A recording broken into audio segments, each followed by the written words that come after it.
नमस्कार विद्यार्थी मित्रमैत्रिणींनो.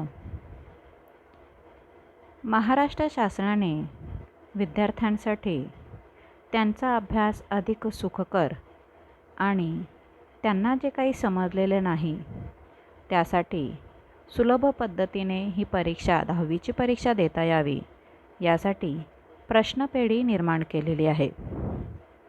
आणि ही प्रश्नपेढी निर्माण करत असताना कृतीपत्रिकेनुसार ती निर्माण केलेली आहे. या करोनाच्या काळामुळे विद्यार्थ्यांना ऑनलाईन शिक्षण पद्धतीमध्ये अभ्यास करावा लागला आणि हा अभ्यास करत असताना विद्यार्थ्यांना अनेक शंका कुशंका निर्माण झाल्या. विद्यार्थ्यांचा अभ्याससुद्धा नीट झालेला नाही. वर्गात जे शिकवलं जातं आणि ते विद्यार्थ्यांच्या डोक्यामध्ये चांगल्या प्रकारे बसतं समजतं तसं ऑनलाईन पद्धतीने होताना दिसून येत नाही. म्हणूनच विद्यार्थ्यांची ही अडचण लक्षात घेता महाराष्ट्र बोर्डाने विद्यार्थ्यांसाठी प्रश्नपेढी तयार केली आणि ही प्रश्नपेढी विद्यार्थ्यांनी अभ्यासावी हा त्यामागचा हेतू आहे. तर विद्यार्थी मित्रमैत्रिणींनो, तुमच्यासाठी हा प्रश्नपेढीच्या उत्तरांचा व्हिडिओ तयार केलेला आहे. आज आपण विषय मराठीची प्रश्नपेढी अभ्यासणार आहोत आणि त्याच्यामध्ये सुरुवातीचे 2 धडे यांचा अभ्यास या व्हिडिओमध्ये करणार आहोत. घटकनिहाय प्रश्नपेढीची उत्तरे या व्हिडिओतून तुम्हाला नक्कीच समजतील. चला तर मग प्रश्नपेढीची उत्तरे आपण जाणून घेऊया. विभाग 1 गद्य यामधील जो पाठ दुसरा आहे की बोलतो मराठी, ज्याच्या लेखिका आहे डॉक्टर नीलिमा गुंडी, याच्यामध्ये कृती क्रमांक 1. विद्यार्थ्यांनो, तुम्हाला याच्यामध्ये उतारा दिलेला असतो आणि त्या उतार्यावर प्रश्न विचारलेले असतात, आकलनावर विचारलेले असतात, स्वमत विचारलेलं असतं आणि त्यानुसार तुम्हाला ते सोडवायचे असतात. हा एकूण 7 गुणांचा पहिला प्रश्न असतो. त्यामध्ये तुम्हाला पर्याय निवडा, कृती सोडवा, चूक की बरोबर असे विविध प्रकारचे प्रश्न विचारलेले असतात.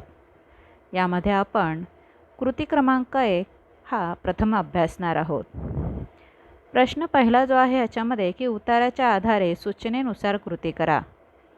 एक आकडा त्याच्यामध्ये की योग्य पर्याय निवडा. हा आकलन कृतीवर आधारित प्रश्न आहे. कृती सोडवामध्ये पहिला आकडा आहे की हिंदी भाषेतून आलेले आणि स्वयंपाकघरात घुसलेले क्रियापद. मग त्याचं उत्तर आहे बनवणे. दुसरा आकडा आहे मराठी भाषेची खास शैली, वाक्यप्रचार. हे त्याचं उत्तर आहे. विद्यार्थी मित्रमैत्रिणींनो, जेव्हा तुम्ही असे पाठावरील उतारावरील प्रश्नांची उत्तरं सोडवत असता, सर्वप्रथम आपण काय करायचं तर सर्वप्रथम आपल्याला जो उतारा दिलेला आहे तो उतारा 2 वेळा अतिशय लक्षपूर्वक वाचायचा आहे आणि वाचल्यानंतर आपल्या लक्षात येईल की आपल्याला यातल्या कोणत्या कृती सोडवायच्या आहेत, आपल्याला यातील कोणते प्रश्न सोडवायचे आहेत. ते जर लक्षात आलं तर तुम्हाला हा प्रश्न सोडवण्यास खूपच सोपे जाणार आहे. पुढे तुम्हाला उतारा दिलेला असतो. त्या उताराचे अगदी लक्षपूर्वक आणि काळजीपूर्वक आपण वाचन करायचे असते आणि त्यावरील प्रश्न तुम्ही सोडवायचे आहेत. दुसरा प्रश्न आहे की आकृतिबंध पूर्ण करा. यामध्ये भाषा वापरताना अर्थाचा अनर्थ टाळण्यासाठी आवश्यक उपाय कोणते ते 2 उपाय इथे आपण लिहायचे आहेत. मग त्यातला पहिला आहे की योग्य अर्थाचे क्रियापद वापरणे आणि दुसरा उपाय आहे क्रियापदाची संबंधित नामाला योग्य प्रत्यय जोडणे. यामधला पुढचा प्रश्न असा असतो की स्वमत कृती, म्हणजे इथे तुम्हाला तुमचे मत लिहायचे असते आणि तशा प्रकारचा प्रश्न इथे दिलेला असतो. मग या पहिल्या ह्याच्यामध्ये दिलेला आहे की तुम्ही शहाणे आहात. या वाक्यातील शहाणे या वाक्यातील शब्दाच्या अर्थछटा आपल्याला लिहायच्या आहेत. उतारा जर तुम्ही लक्षपूर्वक काळजीपूर्वक वाचला असेल तर तुम्हाला नक्कीच त्याचं उत्तर लिहिणं सोपं जाईल. तुम्ही शहाणे आहात बघा याचं उत्तर कसं आहे असे अनेकदा म्हटले जाते. त्यावेळी ऐकणाऱ्याच्या समजूतदारपणावर, त्याच्या विवेकावर बोलणाऱ्याचा विश्वास असतो. आई आपल्या मुलाला बाळा तू शहाणा आहेस असे म्हणते, तेव्हा तिच्या मनात आपल्या मुलाबद्दल अशीच खात्री असते. तिला आपला मुलगा नेहमी शहाणा वाटत असतो. आपला मुलगा विवेकी आहे, तो वाईट वागणार नाही, इतरांना दुःख देणार नाही असा तिला विश्वास असतो. कधीकधी या उद्गारातून आई आपल्या मुलामध्ये चांगुलपणाचा भाव निर्माण करत असते. मात्र प्रत्येक वेळेला तुम्ही शहाणे आहात या वाक्याचा असा सरळ, प्रांजळ व निष्कपट अर्थ असतोच असे नाही बरं का. काही व्यक्ती मुळातच लबाड असतात. चूक लपवण्यासाठी बुद्धीचा दुरुपयोग करतात. कधीकधी तर काही माणसाला खरोखरच साधी सोपी गोष्टही कळत नाही. कितीही समजावून सांगितले तरी त्यांना ते समजतच नाही. मग त्यांना तुम्ही शहाणे आहात असे ऐकवावे लागते. येथे शहाणे हा शब्द वापरलेला असला तरी आपण मनातल्या मनात तुम्ही अतिशहाणे आहात म्हणजेच तुम्ही मूर्ख आहात असेच म्हणायचे असते. म्हणजे अतिशहाणे या वाक्यामध्ये शहाणे या शब्दाच्या विविध अर्थछटा आपल्याला इथे लिहिता आल्या पाहिजेत. कृती क्रमांक 2, आकलन कृती. आता याच्यासाठी सुद्धा प्रथम आपल्याला तो उतारा व्यवस्थित लक्षपूर्वक वाचायचा आहे आणि तो वाचल्यानंतर आपल्याला त्यावरील प्रश्नांची उत्तरं पूर्ण करता येणार आहेत. आकृती पूर्ण करा. शब्दांची उत्पत्ती शोधण्याचे फायदे. आता त्या उतारामध्ये शब्दांची उत्पत्ती शोधण्याचे फायदे आपल्याला वाचून शोधायचे आहेत. मग त्यातला पहिला आहे भाषेतील गंमत जाणून घेता येते. दुसरा आहे खूप नवीन माहिती मिळते. तिसरा आहे शब्दांची पाळेमुळे किती दूरवर पसरलेली असतात हे कळते. आपल्याकडून भाषिक चुका होत नाहीत. विद्यार्थी मित्रमैत्रिणींनो, इथे मी तुम्हाला उतारा वाचून दाखवत नाही आहे, कारण की उतारा हा तुमच्याकडे आहे. आपण फक्त त्यावरील प्रश्नांची उत्तरे इथे पाहत आहोत. आकलन कृतीवरचा प्रश्न आहे रिकाम्या चौकटी भरा. यामध्ये शब्द भलत्याच ठिकाणी तोडल्यामुळे होणाऱ्या गोंधळाचा शब्द, म्हणजे इथे शब्द आपण जर भलत्याच ठिकाणी तोडला तर अर्थाचा अनर्थ होतो. शब्दाचा अर्थ जाणून घेण्याचे साधन कोणते आहे तर शब्दकोश. शब्दकोशामध्ये आपल्याला सर्व प्रकारच्या शब्दांचा अर्थ जाणून घेता येतो. स्वमतमध्ये गरज नसताना इतर भाषांमधील शब्द वापरून बोलू नये या लेखिकेच्या मताबाबत तुमचे मत सौदाहरण लिहा. बघा, जेव्हा गरज नसते तेव्हा आपण इतर भाषांमधले शब्द वापरायचे नाहीत असं लेखिकेला वाटतं. मग तुम्हाला त्याच्याबद्दल काय वाटतं हे आपण इथे लिहायचे आहे. परभाषेतून आपल्या भाषेत अनेक नवीन शब्द आले आहेत. ते केव्हाच मराठी झाले आहेत. ते मराठी शब्द नाहीत अशी कोणालाही शंका येणार नाही. मात्र काही वेळा परभाषेतील शब्द आकारण वापरले जातात आणि ते सुद्धा आपल्या भाषेत त्यासाठी अत्यंत सार्थ समर्पक शब्द असताना अलीकडे ती पिवळीवाली द्या, तो पांढरावाला पट्टा दाखवा अशी वाक्य सर्रास ऐकू येतात. वास्तविक पाहता पिवळी बॅग आणि पिवळीवाली बॅग या कोणता फरक आहे? पिवळी बॅग या शब्दप्रयोगातून आधीपासूनच योग्य अर्थ व्यक्त होत असतो. पिवळीवाली हा नवीन शब्दप्रयोग का करावा? मराठीत असे आपण बोलत नाही. मराठीत वाला हा प्रत्यय फक्त नामाला जोडला जातो. पिवळी हे विशेषण आहे. मराठीत विशेषणाला किंवा सर्वनामाला वाला हा प्रत्यय जोडण्याची प्रथाच नाही. शिवाय त्या नवीन शब्दप्रयोगाने अर्थामध्ये कोणताही भर पडत नाही. म्हणून गरज नसताना परभाषेतील शब्द वापरून बोलू नये असे लेखिकेचे मत योग्यच आहे. यानंतर आपण तिसरी कृती बघणार आहोत आणि या तिसऱ्या कृतीमध्ये 7 मार्कांची 7 गुणांची ही कृती आहे. उताऱ्याचे वाचन तुम्ही केल्यानंतर ही कृती सोडवणे तुम्हाला सोपे जाईल. उताऱ्याच्या आधारे सूचनेनुसार कृती करा. आकलन कृतीवर पहिला प्रश्न आहे की खालील कृती सोडवा. 2 शब्दरूपे समान, उच्चार समान, अर्थ मात्र भिन्न असा कोणता शब्द आला आहे उताऱ्यात? तर तो आहे कलेवर. मराठी भाषेला लेखिकेने दिलेली उपमा कोणती आहे? तर हवा. उतारा आहे. उतार्याचं नीट वाचन करायचं आहे. खालील आकृती पूर्ण करा. भाषा समर्थपणे वापरण्यासाठी कोणतेही 2 मार्ग आपण उताऱ्यातले लिहायचे आहेत. मग भाषेतील शक्तिस्थळे आपण जाणून घेतली पाहिजे. हा आहे पहिला. आणि दुसरा आहे भाषेचा योग्य सन्मान राखायला हवा. हा आहे दुसरा. आता स्वमत कृतीमध्ये लेखिकेने मराठी भाषेचा केलेला सन्मान आपल्याला आपल्या शब्दामध्ये लिहायचा आहे. लेखिकांनी मराठी भाषेला श्रीमंत म्हटले आहे. होय, मराठी भाषा श्रीमंत आहे. मला या गोष्टीचा प्रचंड अभिमान वाटतो. माझ्या भाषेकडे बारकाईने पाहिले आपण. विविध ढंगांचे शब्दप्रयोग ही माझ्या भाषेची खासियत आहे. अनेकदा एकच शब्द अनेकानेक अर्थछटा प्रकट करतो. चालणे हे साधे क्रियापद बघा ना. प्रत्यक्ष पायांनी चालणे या अर्थाशिवाय आणखी अनेक अर्थछटा चालणे या क्रियापदाद्वारे व्यक्त करता येतात. उदाहरणार्थ, लुटू लुटू चालणे, लबाडी चालणे, नोटा नाणी चालणे, एखादे तत्त्व चालणे, एखाद्या ऋतूनुसार चालणे, घड्याळ चालणे वगैरे वगैरे. असे कितीतरी वाक्य आपल्याला सांगता येतील. वाक्यप्रचार हा माझ्या भाषेचा खास गोडवा आहे.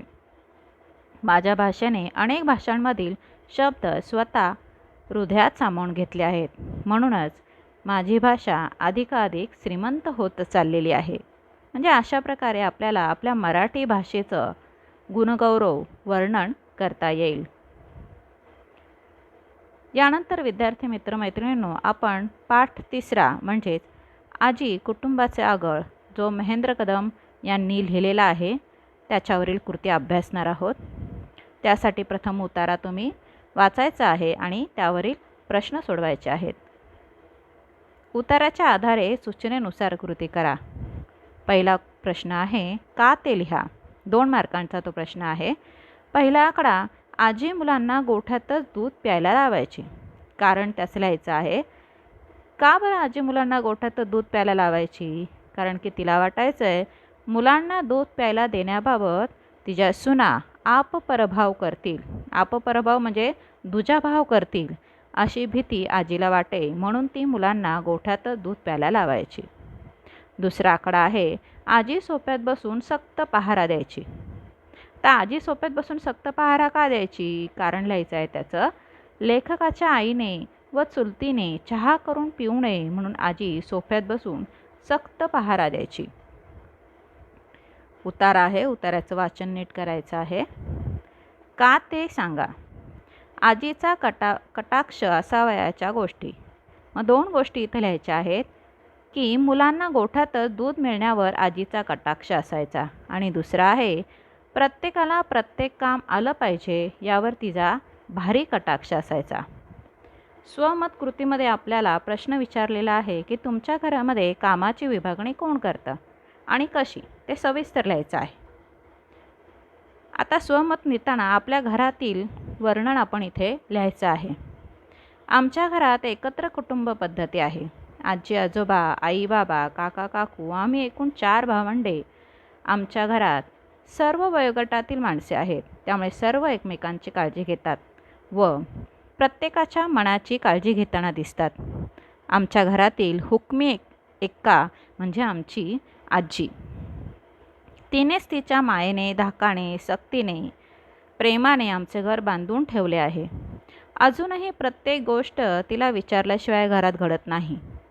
तिने प्रत्येकाला कोणते काम करायचे हे ठरवून दिले आहे, हे त्याच्या गुणानुसार व कार्यक्षमतेनुसार. आज घरातील प्रत्येक आर्थिक व्यवहार ही स्वतः पाहते. घरातील प्रत्येक गोष्टीवर तिचे लक्ष आहे. आम्हा सर्वांची ती खूप काळजी घेते. त्यामुळेच आमचे घर तिचा अनुभव, मार्गदर्शक भूमिका यामुळे संस्कारक्षम बनले आहे. तिच्या प्रत्येक कृतीतून आम्हाला तिचा दरारा व प्रेमळपणा जाणवतो.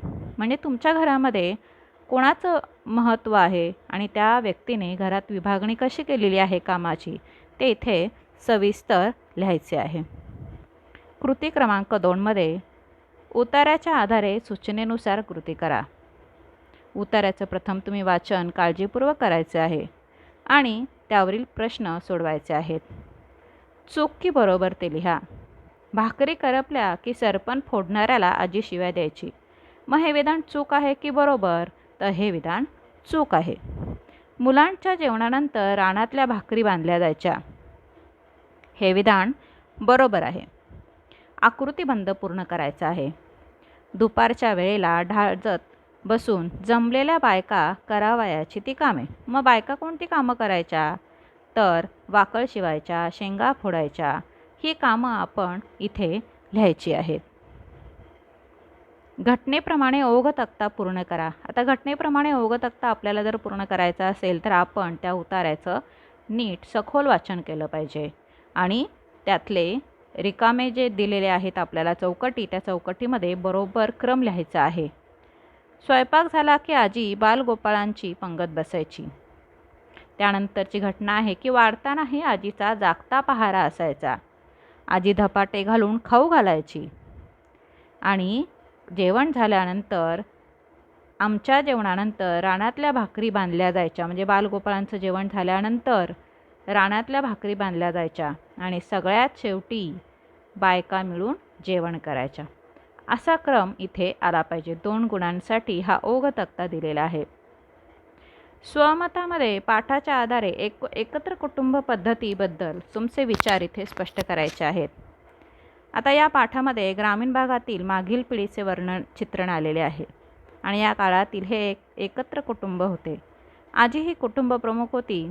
कुटुंबाच्या सर्व बाबींवर, सर्व व्यक्तींवर आजीची सत्ता चालत असे. कोणी कोणी कोणती कामं करायची, कशी करायची हे आजीने ठरवून दिलेलं होतं. या पद्धतीमुळे कुटुंबातील सर्व व्यवहारांना एकसूत्रीपणा येतो आणि कामे सुरळीतपणे पार पडतात. याचा कुटुंबालाच फायदा होतो, हेही खरं आहे. पण या पद्धतीमध्ये कोणालाही स्वातंत्र्य राहत नाही. सुनांना सदा चहासुद्धा करून पिण्याची मोकळी या पाठामध्ये दिसून येत नाही. म्हणजे कोणालाही जरासुद्धा हौसमौस करण्याची परवानगी इथे दिसून येत नाही. याचाच अर्थ कुटुंबातल्या सदस्यांना जीवनातील लहान सहान आनंदसुद्धा घेता येत नाही हे दिसून येत आहे. त्यातही स्त्रियांना तर पूर्ण पारतंत्र्यात राहावे लागेल. ही चांगली स्थिती अजिबात नाही. आधुनिक काळात म्हणूनच एकत्र कुटुंब पद्धतीत टिकली नाही हे दिसून येते.